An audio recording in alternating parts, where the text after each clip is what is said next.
Bienvenidas a nuestro café de lactancia del día de hoy. ¿Cómo están?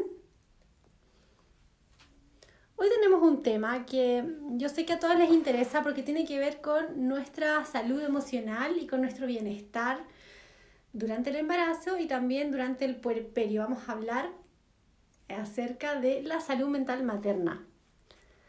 Les voy a dejar aquí nuestro tema para que todas sepamos mientras se van incorporando de qué vamos a hablar y también para que podamos ir compartiendo las distintas experiencias que hemos tenido en torno a nuestra salud emocional o nuestras sensaciones durante el embarazo y también durante el puerperio. Aquí está. Porque lo que primero quiero que partamos entendiendo es que cuando hablamos de trastornos del ánimo o dificultades emocionales, muchas veces nos han enseñado que aparece en algunos casos la depresión postparto, pero que ahora se conoce como la depresión perinatal, porque el 50% de los casos aparecería durante el embarazo. Entonces es súper importante que entendamos como todo un proceso, embarazo, que el embarazo culmina con el parto, pero no el proceso que partió en el embarazo, que en el fondo es el proceso de cambios. Cambios que, claro, que fundamentalmente los vemos a nivel físico, pero que son también cambios invisibles que tienen que ver con procesos cerebrales. Entonces vamos a hablar acerca de los trastornos del ánimo propiamente tal, de las dificultades que podemos tener en lo emocional, en nuestro ánimo, en nuestra salud mental, pero también que podamos distinguir de un espacio de cambios en donde no volvemos a ser las mismas, en donde se configura una nueva identidad y en donde aparecen distintas sensaciones, distintas nuevas configuraciones cerebrales que van a afectar nuestro funcionamiento diario, pero que son necesarios para el periodo en el que estamos viviendo. Así es que me gustaría que podamos saber un poco quiénes están del otro lado de esa transmisión, que me cuenten si es que están embarazadas, si es que tienen guaguas y de qué edad, porque así podemos ir como estableciendo algunos criterios, primero para conocer las experiencias de ustedes y segundo para también sentirnos acompañadas en este contexto, porque lo primero que hay que entender es que cuando tenemos dificultades en torno a la maternidad, en torno al puerperio, en torno al embarazo, nos cuesta mucho el poder manifestar que tenemos alguna sensación displacentera o que la cosa no es tan linda como me contaron. Y eso básicamente porque está súper idealizada la maternidad en nuestro contexto sociocultural. Como que hasta hace unos años atrás se validaba mucho como el único camino hacia ser mujer y desarrollarte, ¿no? Si tenías más de 30 años y no tenías guagua, como que te empezaban a preguntar cuándo ibas a tener guagua. Yo creo que recién estamos entendiendo que la maternidad no es una obligación, sino que es una opción y que también tiene muchas dificultades que pueden ir apareciendo y que tal, la cosa no es tan color de rosa, sino que tiene matices y que eso es lo interesante de la maternidad, como poder comprenderla como un espacio a desarrollarse en pro de otra persona, en pro de nuestros hijos, pero que también es difícil para nosotras metabolizar todos esos cambios. Y tal vez los cambios físicos son más fáciles de metabolizar porque estamos acostumbradas y nos estamos mirando y estamos viendo también el cambio en la otra, pero los cambios cerebrales, los cambios emocionales se viven silenciosamente y muchas veces se viven con culpa, especialmente cuando no nos hacen sentir tan bien en torno a la maternidad. Entonces lo primero que debemos hacer es conversar sobre estos temas, ponerlos sobre la mesa y de esta manera nos sentimos acompañadas en un tema que no muchas contamos. Entonces, hay varias que ya son mamás, primer embarazo. Ya, vamos a empezar a hablar acerca de a lo mejor lo más denso en términos de entender la salud mental y vamos a hablar como de las dificultades, de los trastornos del ánimo y quiero que también les anoté algunas cifras que les quiero contar como para que nos posicionemos en que no somos las únicas a las que nos pasan estas cosas que nos pasan, ¿no? Que hay varias mujeres el porcentaje es alto, lamentablemente, de depresión perinatal, como les contaba que se llama. Y les quiero invitar también a que si tienen cualquier pregunta o algún comentario pueden apretar aquí hay un signo de pregunta acá abajo, hacia el lado izquierdo de la pantalla, entonces dejan su pregunta y ahí la podemos conversar y podemos desmenuzarla entre esta comunidad de Medela que siempre está pensando en el bienestar de las mujeres, en solucionar no solamente en términos de lactancia, en términos de almacenamiento, en términos de extracción, sino que también en términos de compañía y de información. Así es que aquí estamos en nuestro café de lactancia para lograr esto, ¿no? Esto que estén ustedes aquí y que podamos comprender un poco más cómo funciona nuestro cerebro cuando estamos embarazadas, cuando tenemos una guagua en brazos y cuando estamos frente a estos cambios. Hay que entender que los trastornos del ánimo, estas dificultades pueden aparecer entonces desde el embarazo e incluso en el posparto, entonces en la etapa perinatal, que es desde que me quedo embarazada hasta 1 año más o menos de mi guagua. Desde ahí es esperable o hay que estar atento a que hayan, si es que se presentan, digamos, algunos síntomas los cuales me indiquen que puede haber una dificultad del ánimo y que debo pedir ayuda. Ahora, no quiero que nos echemos la culpa, además, el peso de la espalda sobre pedir ayuda. Yo apelo a que esta comunidad también tenga las antenas bien puestas y los ojos bien abiertos a las señales de otras mujeres que pueden estar presentando sintomatología para que nosotras podamos acompañarlas a consultar, porque muchas veces cuando estamos dentro de esta nebulosa que se genera cuando hay una dificultad emocional, nos cuesta mucho pedir ayuda porque nos cuesta detectarlo y también nos cuesta aceptarlo, por esto que hablábamos al principio de la culpa que genera. Ahora, hay que entender que en Chile el 30% de las mujeres presenta síntomas inespecíficos de depresión o de ansiedad en esta etapa perinatal, que parte en el embarazo hasta el año de la guagua. 30% es alto el porcentaje, incluso la cifra es más alta que en otros países. Entonces es como para que entendamos que no nos pasa solo a 1 o a 2 o a 3, nos pasa en un 30%. El 10% de las mujeres presentamos trastornos depresivos propiamente tales en esta etapa perinatal y ese porcentaje es similar al de otros países. Y esto es súper importante que lo entendamos, que el 50% de los episodios depresivos parten en el embarazo. Entonces hay un ojo ahí puesto en la detección precoz, especialmente las personas que tenemos embarazadas cerca, las personas que trabajamos con mujeres, que trabajamos en el área de la salud.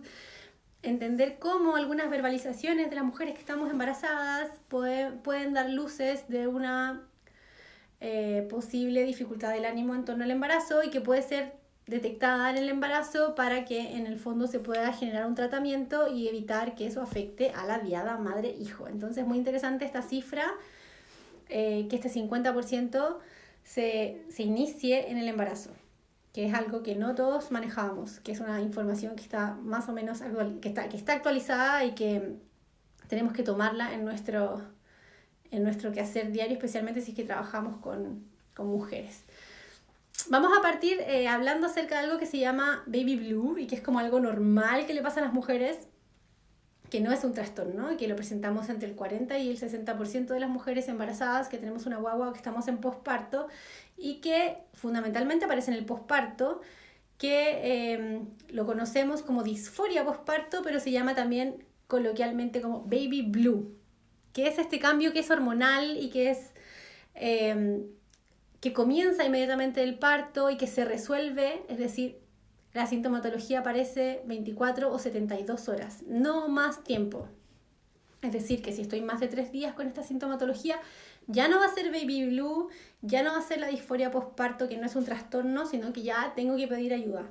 ¿Sí? Entonces, algunos de los síntomas que se puede presentar con la disforia postparto o el baby blue, los enumeramos acá y es así: insomnio, hiperactividad, aumento o disminución del apetito, sensación de cansancio constante, ansiedad, preocupación, confusión, algo de tristeza también, pérdida de confianza de uno misma o interés por hacer cosas que antes me gustaba hacer, sentimientos de que no me la voy a poder con este nuevo rol de mamá, hipersensibilidad, irritabilidad. Puedo estar también sujeta a llorar mucho si es que tengo ganas, pero esto no puede durar más de 3 días para llamarse un baby blue.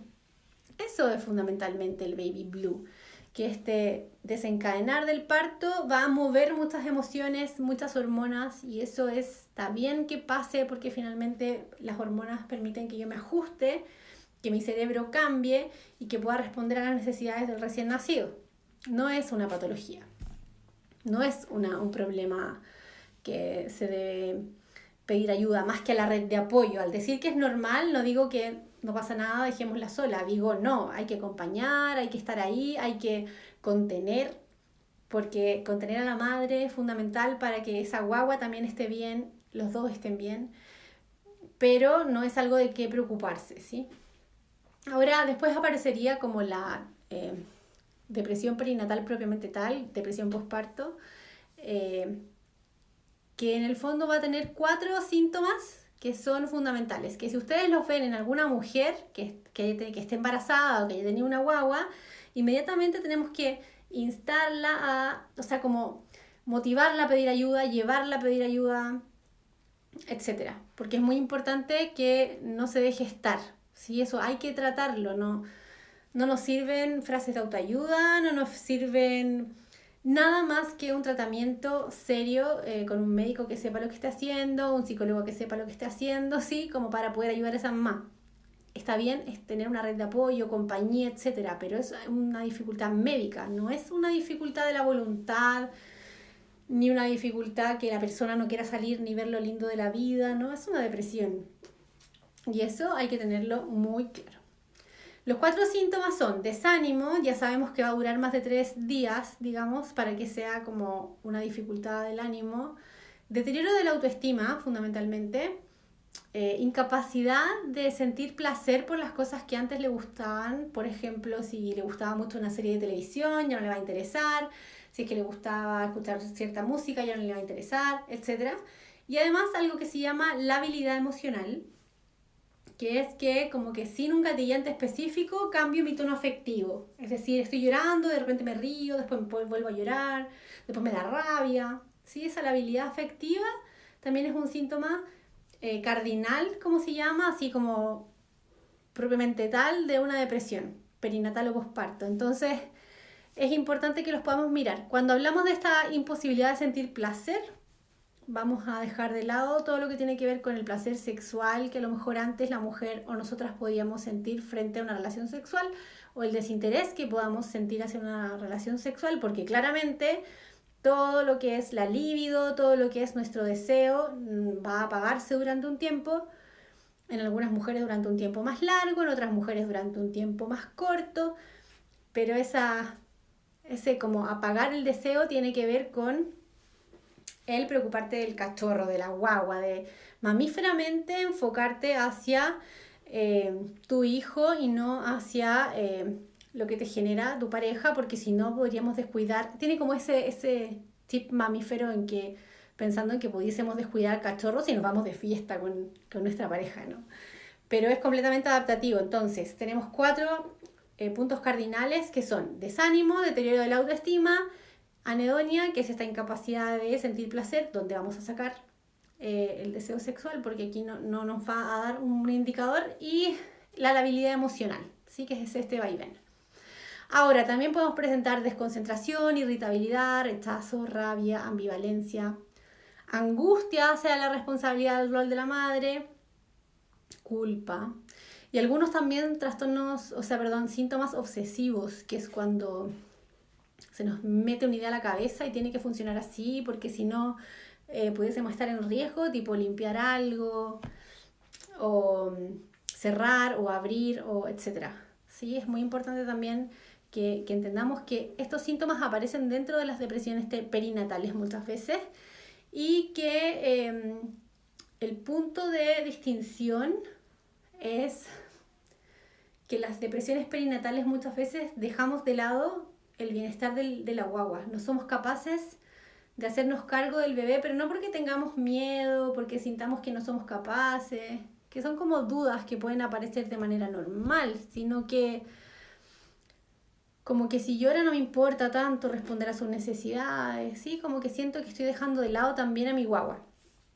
Y eso es algo que, bueno, no solamente es muy importante que ayudemos a la madre, porque las madres merecemos estar bien y sentirnos felices, pero también porque se pone en juego el riesgo y el cuidado del recién nacido. Entonces es muy importante también consultar por esa razón.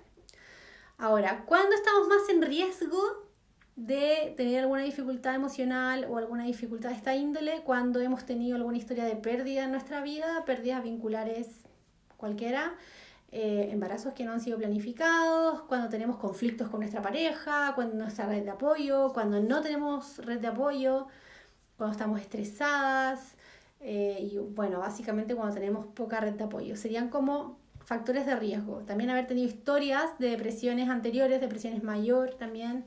Cuando hay trastornos bipolares tenemos más dificultades en el orden de hacer psicosis puerperal, que ahí es perder el juicio de realidad y es como más complejo en términos de alucinaciones, como mucho más, se ve mucho más extraño el cuadro desde afuera, ¿sí?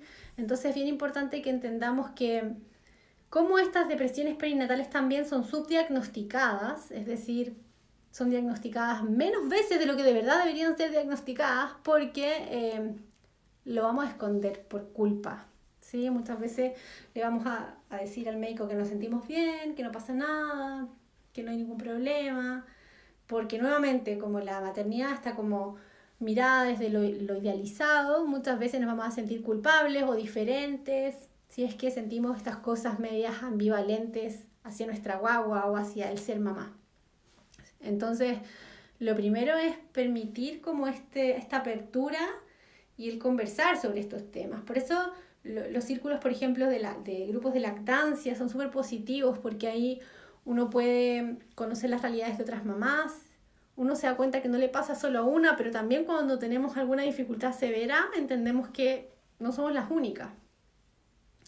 En general, cuando se hacen estudios en torno a las mamás que tenemos depresión perinatal o depresión postparto, vamos a preferir conversar con otras mujeres que también tengan depresión. Y es porque finalmente, al tener ese feedback de que no soy la única, hay una leve sensación de tranquilidad frente a lo que me está pasando. No hay tanta angustia, no hay tanta culpa, ¿sí? Hay que tener ojo, sí, cuando trabajamos en el área de la salud, de descartar cualquier cosa física, porque hay algunas dificultades como médicas, dificultades que pueden aparecer asociadas a síntomas depresivos y que no son depresión. Por ejemplo, anemia, diabetes gestacional, alguna dificultad de la tiroides, que pueden asociarse a síntomas depresivos y no lo son propiamente tal, ¿sí? Así es que es importante como poder ir al médico y contar lo que nos está pasando y ver si es que nuestra dificultad va por esa línea o por otra línea, ¿sí? Porque aparecen, como vimos, está la disforia postparto, está la depresión perinatal y también está la psicosis puerperal, que si bien aparece solo en 1 cada 1000 partos, si es que estamos con mujeres que han padecido o han tenido o han presentado trastornos bipolares, aumenta en 200 cada 1000. Así que ojo ahí, si es que tenemos como dificultades emocionales, psiquiátricas previas, también ahí prepararnos un poco a los síntomas o poder estar más alerta de alguna manera a lo que pueda irse presentando durante el embarazo. Lo que pasa acá es que puede aparecer pérdida del juicio de realidad, que es alucinaciones, es decir, como pensar cosas o sentir cosas o ver cosas que no están y que es por un periodo determinado y que tiene que ver con una dificultad postparto. De repente aparecen como incoherencias, confusiones, rechazo a alimentarnos, energía básica, o sea, energía muy bajita, como para hacer las cosas básicas. Hacemos como afirmaciones que son un poco irracionales, podemos estar más desconfiadas, preocuparnos por detalles insignificantes, pensamos cosas extrañas, podemos sentir que alguien nos persigue, por ejemplo, o alguien le quiere hacer algo a nuestra guagua, pero de manera más sistemática, porque de pronto aparece esta como emoción más natural de cuidar a nuestra guagua, de que nadie le haga daño, pero por otro lado la angustia que no nos deja ser efectivas en el cuidado. Y ahí está la delgada línea divisoria, cuando lo que estoy sintiendo me permite cuidar, puedo contrarrestar lo que estoy pensando con otro pensamiento y decir, bueno, creo que le va a pasar algo, pero lo estoy cuidando, entonces va a estar bien. Y ahí se contrarresta nuestro pensamiento, o cuando nuestro pensamiento es muy agudo y nos genera angustia y nada lo calma, y en vez de llevarme a cuidar a la guagua, perdón, me limita en el cuidado. Por ahí está la línea divisoria, en cuán efectiva soy cuidando o cuánto me paraliza. Siempre hay que pensar que los cambios, que incluso son normales en el cerebro de la mamá, que nos hacen estar mucho más alerta a las circunstancias o a lo que está pasando en el medio o alrededor de nosotras, tienen como esa función adaptativa de acoplarnos con la guagua, de generar un mejor vínculo, de estar en pro del cuidado. Si es que eso no pasa, yo creo que esa es como la antenita que tenemos que tener, la lucecita que se nos debe prender como para poder pedir ayuda. Pedir ayuda, y pedir ayuda de una manera también precoz, porque cuando ya ha pasado tiempo, lo he pasado mal, el vínculo se ha visto afectado, si bien, claro, siempre hay tratamiento, ha pasado más tiempo en que la mamá y la guagua no lo han pasado bien. Entonces la idea es estar ahí acompañando, ser parte de la red de apoyo, pero no solamente ser red de apoyo para cambiar pañales o para ayudar a hacer dormir a la guagua o para sacarle los chanchitos, sino que es ser red de apoyo en observar cómo estas conductas en la relación de la mamá o estas sensaciones de la mamá de bienestar o de malestar, y poder instarla a consultar si es que vemos que se ve afectada en algún u otra área. Las quiero leer un poco a ustedes antes de hablar acerca de los cambios en el cerebro de la mamá como de manera más normal o más típica, por decirlo de alguna manera. Dice acá, como les decía, pueden dejar sus preguntas en ese signo de pregunta que hay abajo hacia la izquierda, y así podemos verlas todas, pero si no, yo voy a leer las que está acá. Dice, la Astrid, hola, el médico para conversar sobre frustraciones o estrés. No entiendo. Dice, ¿por qué el médico para conversar sobre frustración, estrés es el obstetra? ¿Por qué no sigue viendo después del parto? Es que muchas veces cuando hay procedimientos como más invasivos o como que son de cuidado en el posparto, uno puede conversar esas cosas con su médico, porque no sé si tiene que, como hay una cesárea, por ejemplo, y tiene que revisarte, o si es que hay algo que tienes que ver con él. Es como la primera persona que uno ve luego de tener una guagua cuando ha pasado esto, ¿no? Cuando ha sido como más natural o todo, bueno, va a aparecer la matrona, pero cualquier persona que trabaje en el área de la salud va a tener la posibilidad de detectar o de guiarte o de poder acompañarte también en el proceso, y de entender cuándo necesitamos una ayuda extra o cuándo solo necesitamos como hablar con nuestra red de apoyo, y también darle como algunas herramientas a la red de apoyo. Dice, ¿por qué? No, dice acá. A mí me pasó que al estar embarazada de mi tercera guagua me vino una angustia y un susto de no poder con todo. Me costó un poco sobrellevar esta angustia. Claro, pero porque seguramente como era tu tercera guagua, había otras dos guaguas, o no sé si tan guaguas, tal vez no tan guaguas, pero sí había otras dos personitas de las cuales te ibas a tener que hacer cargo, y sentías como esta angustia de no poder ser capaz de hacerlo. Muchas veces también tenemos miedo de no querer a las guaguas igual que a sus hermanos. ¿Cómo seré capaz de querer a mi hijo que viene en camino igual que a mi hijo mayor? También son dudas válidas y que pueden dar luces de sensaciones reales que uno tiene, y de procesos que son parte de la vida al cuestionarse. Yo encuentro como que es súper válida la pregunta. Y bueno, si esta angustia es paralizante, si esta angustia fue algo que no te dejaba, no sé, ir a trabajar o comer o hacer algo, ahí claro hay que pedir ayuda, porque ahí la angustia te está paralizando a hacer tu vida normal. Y si es que estás embarazada, podemos tal vez evitar que se desencadene una depresión posterior que afecta al vínculo. Pero hay temas emocionales o angustias pequeñas que van a ir apareciendo y que también se van, así como aparecen, se van luego que o alguien te da la calma o tú misma eres capaz de hacerlo consciente y darte cuenta que vas a poder hacerlo porque ya lo hiciste 2 veces antes, etc. Pero sí, nos pasa mucho embarazadas, y por eso que es bueno también escuchar las verbalizaciones que puede hacer una mujer embarazada hacia su guagua. Por ejemplo, cómo lee algo que se llama las representaciones fetales, que es qué atribución le doy yo al movimiento de la guagua en mi útero. ¿Por qué se mueve? ¿Por qué me pega patadas? ¿Qué digo? ¿Digo cosas lindas? ¿Digo cosas feas? ¿Me molesta? ¿No me molesta? ¿Le doy como una vida positiva a esta actividad o algo negativo? También todas esas verbalizaciones que podemos hacer las mujeres cuando estamos embarazadas.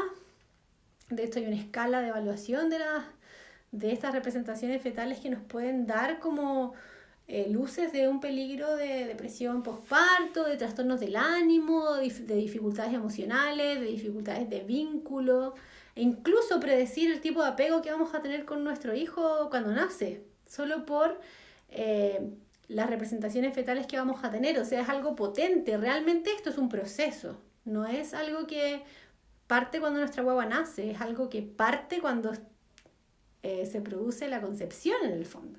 Entonces es bueno que lo miremos como un proceso y no como un hecho aislado. ¿Sí? Todo lo que nos pasa embarazada le pasa también a la guagua. Todo lo que atribuimos a ese embarazo se lo atribuimos a nuestro hijo, ¿no? A nuestro útero. Puntito dice, mi primer embarazo tuve depresión postparto.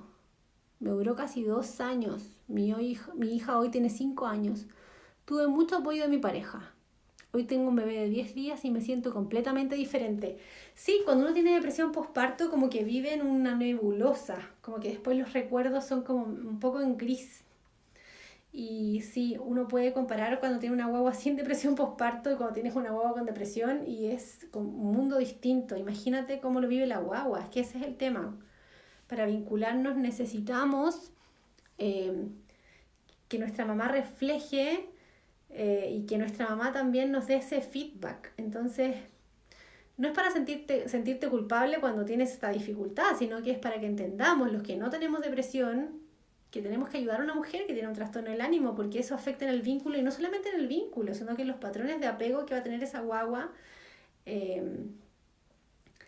en torno a cómo devuelve a mi mamá lo que está viendo en mi cara. Hay un estudio que pueden mirarlo en YouTube, hay un montón de información sobre que se llama Still Face, así STILL Face, en donde hay un bebé, una guagua, interactuando con una mamá sin depresión postparto, y luego la mamá asemeja como el rostro plano de una madre con la depresión postparto, que es una madre que no tiene mucho cambio en su rostro, y uno ve la conducta de la guagua y la guagua se angustia. Y luego que pase el tiempo, la guagua también presenta la misma cara. Entonces es súper importante que entendamos por qué no solamente se trata de la felicidad de la mamá, de el que las madres merecemos estar bien, porque muchas veces se diagnosticaba y uno decía, bueno, ¿y qué le va a cambiar los pañales a la guagua? Sí, la abuela, como que te fijabas un poco que el bienestar físico de la guagua estuviese bien. Pero hay un bienestar emocional de la guagua que tiene que ver con encontrarse en el rostro de la madre en buenas condiciones. Entonces es súper importante que lo entendamos también a nivel vincular y a nivel de los patrones de apego que se van a ir estableciendo, que se establecen cuando calmo el estrés de la guagua. Ahí. Entonces, es súper importante lo que pasa ahí cuando tenemos una mamá que no está en un porcentaje adecuado para responder frente a estas dificultades, o sea, para responder frente a este estrés por las dificultades emocionales que pueda ir presentando. Y claro, se entiende si es que hay una dificultad que no se pueda sobrellevar de una manera rápida, pero si es que podemos pedir ayuda, podemos ayudar a la mamá, vamos a ayudar también a la guagua. Y no solamente por un tema físico, sino que por un tema emocional, que es necesario el vincularse.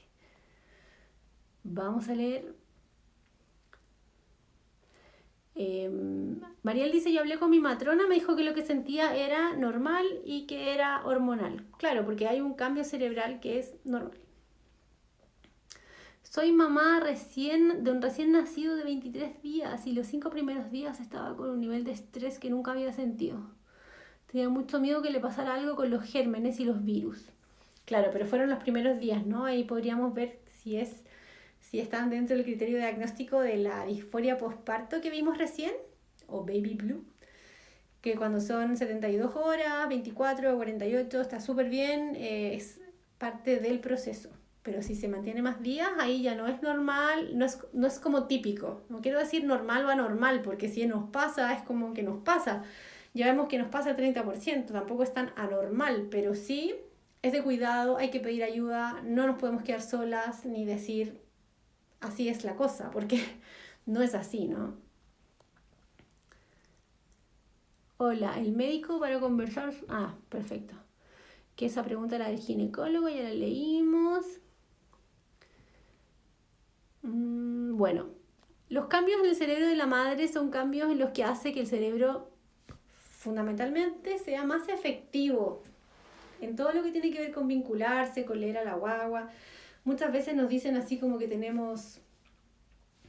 estamos como con baby brain, así como con menos memoria, como si estuviésemos en deuda, como si hubiésemos cambiado para mal, eh, como si es que estuviésemos volando. Pero la verdad es que lo que se necesita, lo que se requiere es un cerebro que esté sintonizado distinto para responder a la guagua. Y el cerebro en el puerperio también se reconfigura, o sea, el cuerpo vuelve a su funcionamiento, pero desde el embarazo el cerebro empieza a cambiar, los niveles de hormonas también van a variar y, y ahí es súper importante que entendamos que no vamos a volver a ser las mismas. Algunos dicen que dura el puerperio 2 años, otros dicen que el cerebro de la madre nunca vuelve a ser el mismo. Incluso a nivel de identidad se habla que es como un cambio tan grande como el que se provoca el que se produce en la adolescencia. En la adolescencia tenemos un gran cambio de identidad en donde crecemos, digamos, de niña a algo parecido a adulto. Y ahí hay un gran cambio cerebral, cambio de identidad, nos configuramos en torno a este nuevo yo. Lo mismo pasaría en la maternidad. Nos configuramos, hay una crisis y hay una reestructuración de la identidad a nivel de adolescencia. Es un otro gran cambio. Se involucran muchas hormonas en el proceso luego del parto, como la progesterona, el estrógeno, la prolactina, la oxitocina, la oxitocina, la vasopresina, los opioides, el circuito recompensa. Se ponen en juego muchas hormonas que obviamente hacen que nosotras tengamos como otro foco, una memoria más selectiva, que va a ser una memoria de recordar lo que me sirve para la maternidad. Todo lo que no tiene que ver con la guagua lo voy a olvidar. Y nos pasa, ¿no? Nos vamos a olvidar de muchas cosas, pero no de lo que tiene que ver con la guagua. Se hacen mucho más eficientes las conexiones neuronales y vamos a también ser mucho más capaces de mentalizar al otro, de ponernos en el lugar del otro como parte de la empatía, pero además de ser capaces de leerle el estado mental del otro, que tiene que ver con saber qué le pasa a nuestra guagua, cómo interpreto las necesidades de mi guagua y cómo respondo a ella. ¿Sí? Entonces todo esto tiene una lógica, no pasa porque sí, ¿sí? Estamos muchas veces ansiosas, hiperalertas, pero cuando es adaptativo cuando esa hiperalerta me permite asegurarme que mi guagua está bien. Por ejemplo, a veces las mamás pensamos que nuestra guagua no está respirando, entonces muchas veces vamos a mirar si es que está respirando y somos capaces de calmarnos cuando vemos que está respirando. Es como esa sensación de estar siempre alerta a los cambios que pueda estar presentando el recién nacido. Es anormal esta ansiedad cuando no va de la mano con un mejor cuidado, ¿sí? Como decíamos al principio. Entonces es importante que entendamos que existen estos cambios que son adaptativos al nacimiento de una guagua y existen también cambios emocionales o trastornos del ánimo que van a requerir ayuda, que el 50% de los episodios depresivos perinatales aparecen en el embarazo, entonces debemos observar durante el embarazo, porque una depresión en el embarazo puede, por ejemplo, afectar directamente a la guaguita que está en formación en términos de circunferencia craneal, de Apgar, de parto de pretérmino.